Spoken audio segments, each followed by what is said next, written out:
Aleluia. A carne é o nosso inimigo.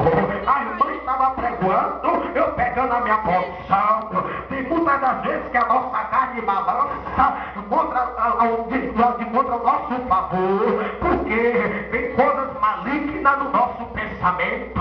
Aleluia. Mas a Bíblia diz que é para nós orar e jejuar, orar e também vigiar. A oração é que fortalece o espírito.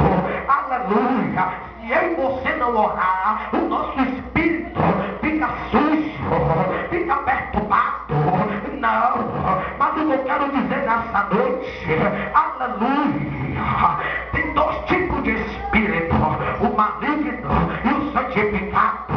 Ô pregador, aonde é que você quer chegar? Eu me lembro do mundo de outrora, eu não tinha esse espírito que eu tenho hoje. Aleluia. Quando eu andava aí fora, portando a pistola na cintura, andando cheirando cocaína, hoje eu estou aqui nesse púlpito pregoando a palavra. Mas no mundo de outrora, eu andava com boca de fundo. No mundo de outrora, eu andava com bang aí de ladrão. No mundo de outrora, eu cheirava muita cocaína, roubava 4 vezes ao dia. Ei, no mundo de outrora, plantava laçura, eu era assaltante.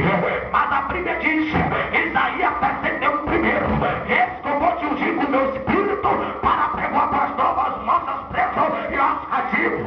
Ele é santo, ele é santa. Quando Deus deu a obra, comigo e com você, com qualquer lá fora, ele envia o Espírito Santo dele para pegar, para trabalhar.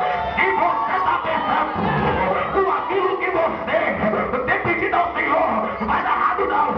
O Espírito do Senhor não é mentiroso. Quando eu me lembro de falar de mentira, aleluia, eu me lembro eu venho passar a lembrar de Satanás. Eu nunca fui vivo na verdade, sempre foi mentiroso e homicida. Pregador, eu estou tentando entrar na mensagem. Aleluia. Ô minha filha, ô meu filho, o Espírito de Deus é diferente do maligno. O Espírito de Deus é diferente do diabo.